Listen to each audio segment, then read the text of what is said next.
ನಮ್ಮ ರಾಷ್ಟ್ರೀಯ ನಾಯಕರಾದಂತ ಸ್ವಾಮಿ ಅವ್ರಿಗೆ ಹೇಳಕ್ ಇಷ್ಟಪಡ್ತೀನಿ. 3-4 ವರ್ಷ ಹಿಂದೆ ಇದ್ದ ಪರಿಸ್ಥಿತಿ ಇಲ್ಲ ಸ್ವಾಮಿ. ನೀವು ಆದೇಶ ಕೊಡಿ ಡೆಲ್ಲಿಗೆ ಉಪವಾಸ ಸತ್ಯಾಗ್ರಹ ಮಾಡ್ಬೇಕಾ, ಧರಣಿ ಮಾಡ್ಬೇಕಾ, ರಸ್ತೆ ರಾಗ ಮಾಡ್ಬೇಕಾ, PF ಆಫೀಸ್ ಮುಂದೆ ಗೆರಾವ್ ಮಾಡ್ಬೇಕಾ, ನಾವೆಲ್ಲರೂ ರೆಡಿಯಾಗಿದ್ದೀವಿ. ಈ ಮನವಿ ಪತ್ರಗಳು ಕೈ ಮುಗಿದೋದು ಬೇಡ್ಕೊಂಡಿರೋದೆಲ್ಲ ಮುಗೀತು. ಈಗ PF ಆಫೀಸ್ ಹತ್ರ ಪ್ರತಿ ತಿಂಗಳು 27 ಅಥವಾ 28ನೇ ತಾರೀಕು ಹೋಗ್ತಾ ಇದೀವಿ. ತಾವೆಲ್ಲ ಬರ್ತಾ ಇದ್ದೀರಾ. ಮನವಿ ಪತ್ರ ಕೊಡ್ತಾನೆ ಇದೀವಿ, ಅವ್ರು ತಗೊಂತಾನೆ ಇದ್ದಾರೆ. ಇಲ್ಲ ನಿಮ್ದೆಲ್ಲ ಪ್ರೋಸೆಸ್ ಇದೆ ಮೇಡಮ್ನವ್ರು ಹೇಳ್ತಾ ಇದ್ರು, ಸೌಜನ್ಯವಾಗಿ ಹೇಳ್ತಾ ಇದ್ರು. ಮತ್ತು ಅವ್ರಿಗೆ ಅಲ್ಲಿವರೆಗೂ ಗೊತ್ತಿಲ್ವೇನೋ, ನನ್ಗನ್ನಿಸ್ತದೆ ಗೊತ್ತಿರ್ತದೆ, ಆಫೀಸರ್ಸ್ ಗೊತ್ತೇ ಇರ್ತದೆ. ಮತ್ತೆ ಈಗ 2 ತಿಂಗಳಿಂದ 2-3 ತಿಂಗಳಿಂದ ಯಾಕೆ ರಿಜೆಕ್ಟ್ ಮಾಡಿದ್ರು? ಈ ಮೊದಲೇ ಅವ್ರಿಗೆ ಗೊತ್ತಿಲ್ವಾ? ಹೇಳ್ಬೋದಿತ್ತು ನಮ್ಗೆ, ಜಾಸ್ತಿ ಆಸೆ ಇಟ್ಕೋಬೇಡಿ ನೀವು, ಅದು ಕಾನೂನು ಮುಖಾಂತರ ಮುಂದೆ ಬೇರೆ ದಾರಿ ಇಟ್ಕೊಳ್ಳಿ, ಹೇಳ್ಬೋದಿತ್ತು. ಯಾರು ಹೇಳಿಲ್ಲ ಸ್ನೇಹಿತರೆ. ಕೇಂದ್ರ ಸರ್ಕಾರದ ನಮ್ಮ ಕಾರ್ಮಿಕ ಮಂತ್ರಿಗಳನ್ನ ನಮ್ಮ ನಾಯಕರು ಅನೇಕ ಸಾರಿ ಭೇಟಿಯಾಗಿದ್ದಾರೆ. ಅವರು ಕೂಡ ಬರೀ ಕನ್ನಡಿಸೋ ತಂತ್ರ. ಏನು, ನಮ್ಮ ನಾಯಕರು ಸೌಜನ್ಯದಿಂದ ಹೋಗ್ತಾ ಇದ್ದಾರೆ.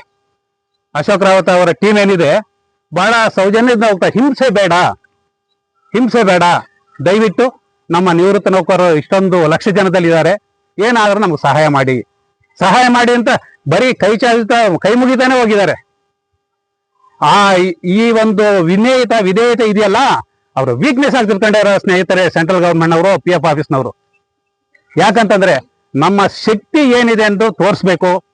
ಈಗ ಅನೇಕ ಗಡುವು ಮುಗೀತು, ಅನೇಕ ಡೇಟ್ಗಳು ಮುಗೀತು, ತಾವೆಲ್ಲ ನೋಡಿದ್ದೀರಾ. ಇನ್ನ ಗಡುವು ಡೇಟ್ಗಳು ಕೊಡುವುದು ಬೇಡ ಅಂತ ಅಂದ್ಬಿಟ್ಟು ಈ ಮುಖಾಂತರ ನಮ್ಮ NAC ನಾಯಕರಿಗೆ ಒತ್ತಾಯ ಮಾಡ್ತಾ ಇದ್ದೀನಿ. ಏನೇ ಇದ್ರು ತಾವು ಏನೇ ಒಂದು ಹೋರಾಟದ ರೂಪರೇಷೆ ಸೀರಿಯಸ್ ಆಗಿ ಅದು ಏನಾದ್ರೂ ಅದಾಗ್ಲಿ. ಇನ್ನ 8-10 ವರ್ಷದಿಂದ ಕೋರ್ಟಲ್ಲಿ, 8 ವರ್ಷದಿಂದ ಈ ಕಡೆ ತಿಂಗಳಿಗೆ 2 ಸಾರಿ ಸಭೆಗಳಲ್ಲಿ ಇವು ಮಾಡಕ್ಕಾಗಲ್ಲ ಅಂತ ಅಂದ್ಬಿಟ್ಟು ಹೋರಾಟ ಮಾಡುವ ವಯಸ್ಸು ನಮ್ಮದಲ್ಲ. ಆದ್ರೂ ಕೂಡ ಹೋರಾಟ ಮಾಡೋ ವಯಸ್ಸು 20-30 ವರ್ಷದವರಕ್ಕಿಂತ ಮುಂಚಿತವಾಗಿ ನಾವಿದ್ದೀವಿ.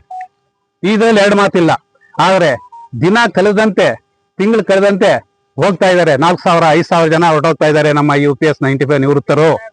ಉದ್ದೇಶಪೂರ್ವಕವಾಗಿ ಅವ್ರು ಮಾಡ್ತಾ ಇದಾರೆ ಅಂತ ನಾನು ಆರೋಪ ಮಾಡ್ತೀನಿ. ಕೇಂದ್ರ ಸರ್ಕಾರದವ್ರನ್ನ ಉದ್ದೇಶಪೂರ್ವಕವಾಗಿ ಕಡಿಮೆ ಆಗ್ಲಿ ಹೊರಟೋಗ್ಲಿ, 5,000-10,000 ಹೋಗ್ತಾ ಇದಾರಲ್ಲ, ಇವರು ಮುದುಕರು, ವಯಸ್ಸಾಗಿರೋರು ಬರ್ತಾರೆ, ಜೈಕಾರ ಆಗ್ತಾರೆ, ಮನವಿ ಪತ್ರ ಹಾಕ್ತಾರೆ, ಆಯ್ತು ಏನೋ ಒಂದ್ ಹೇಳಿ ಇನ್ನೊಂದು 6 ತಿಂಗಳು, ಇನ್ನೊಂದು 3 ತಿಂಗಳು ಬಜೆಟ್ ನಲ್ಲಿ ಇನ್ನೊಂದು ಈ ತರ ಹೇಳ್ತಾ ಕಳಿಸ್ತಾ ಇದ್ದಾರೆ. ಉದ್ದೇಶ ಅವ್ರಿಗಿಷ್ಟೇ. ಮನಸ್ಫೂರ್ತಿಯಾಗಿ ನಮ್ಮ ನಿವೃತ್ತರಿಗೆ ಪಿಂಚಣಿ ಕೊಡುವ ಮನಸ್ಸು ಅವ್ರಿಗಿಲ್ಲ, ಮನಸ್ಫೂರ್ತಿಯಾಗಿ ಇಲ್ಲ ಸ್ನೇಹಿತರೆ. ಅವ್ರಿಗೆ ಏನೋ ಒಂದು ಸಬೂಬ್ ಹೇಳ್ತಾ ಕಳಿಸ್ತಾ ಇರೋದು. ಈ ತರ ಆಗ್ತಾ ಇದೆ. ಆ ಹೋರಾಟಗಳ ರೂಪರೇಷೆಗಳು ಮತ್ತೆ ಕಾನೂನು ಬಗ್ಗೆ, ಕೋರ್ಟ್ ಬಗ್ಗೆ ನಮ್ಮ ನಾಯಕರು ಈಗಾಗಲೇ ಹೇಳಿದ್ದಾರೆ. ನಾನು ಹೇಳೋದು ಒಂದೇ, ನಮ್ಮ ನಾಯಕರ ಮುಖಾಂತರ ಒತ್ತಾಯ ಮಾಡ್ತಾ ಇದ್ದೀನಿ. ಮನವಿ ಪತ್ರಗಳು ಕೈ ಮುಗಿಯುವುದು ಇನ್ನ ನಿಲ್ಲಿಸ್ಬಿಟ್ಟು ಉಗ್ರವಾದ ಹೋರಾಟಕ್ಕೆ ದಾರಿ ತೋರಿಸಿ. ನಿಮ್ಮ ದಾರಿಯಲ್ಲಿ ನಾವಿದ್ದೀವಿ, ಅದು ಏನೇ ಆಗ್ಲಿ ನಾವಿದ್ದೀವಿ. ಯಾವ ಹೋರಾಟಕ್ಕೆ, ಯಾವ ತರ ಹೋರಾಟಕ್ಕೆ ತಾವು ಕರೆ ಕೊಡ್ತೀರಾ? ಈ ದಂಡಂ ದಶಗುಣಂ ಅಂತಾರಲ್ಲ, ಅದೊಂದೇ ಸ್ನೇಹಿತರೆ ನಮ್ಗೆ ಉಳಿದಿರೋದು. ಇಲ್ಲ ಅಂತಂದ್ರೆ ಇದೇ ರೀತಿ 6 ತಿಂಗಳು ಹೋಗ್ಲಿ, 1 ವರ್ಷ ಆಗ್ಲಿ, 2 ವರ್ಷ ಆಗ್ಲಿ, ಇದೇ ರೀತಿ ಉದುರೋಗ್ಬೇಕಾಗುತ್ತೆ. ನಾವು ಪೆನ್ಷನ್ ನೋಡುವ ಇದ್ರಲ್ಲಿಲ್ಲ. ಏನೋ ನಮ್ಮ ರಾಷ್ಟ್ರೀಯ ನಾಯಕರು ಒಂದು ಸಿಹಿ ಸುದ್ದಿ ಹೇಳಿದ್ರು, ಒಂದು 5,000ವರೆಗೂ ಬರುವ ಸೂಚನೆಗಳು ಕಾಣಿಸ್ತಾ ಇದಾವೆ. ಅದಕ್ಕೆ ನಾವು ಡಿಮ್ಯಾಂಡ್ ಮಾಡಿದೀವಿ. ಡಿಮ್ಯಾಂಡ್ ಏನೋ 7,000 ಕಡಿಮೆ ಇಲ್ಲ ಅಂತಲೇ ಡಿಮ್ಯಾಂಡ್ ಮಾಡ್ತಾ ಇದ್ರು. ಅವರು ಉಗ್ರ ಹೋರಾಟನೂ ಮಾಡ್ತಾ ಇದ್ರು ಅಲ್ಲಿ. ಆದ್ರೆ ಅವ್ರಿಗೆ ನಮ್ಮೆಲ್ಲರ ಸಹಕಾರ ಬೇಕು. ಜನಬಲ ಇಲ್ಲ ಅಂತಂದ್ರೆ ಏನೂ ಆಗಲ್ಲ.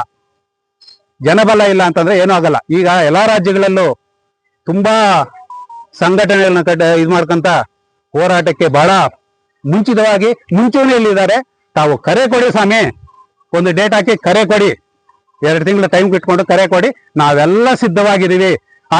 ಅಲ್ಲಿಂದ ಸ್ಯಾಂಕ್ಷನ್ ಮಾಡುವವರೆಗೂ ಎದ್ದು ಬರುವುದೇ ಇಲ್ಲ ಅಂತ ಅಂದ್ಬಿಟ್ಟು ನಾವು ಈ ಮುಖಾಂತರ ನಮ್ಮನ್ನ ಹೇಳ್ಕೊಂತ ಇದ್ದೀನಿ. ತಾವು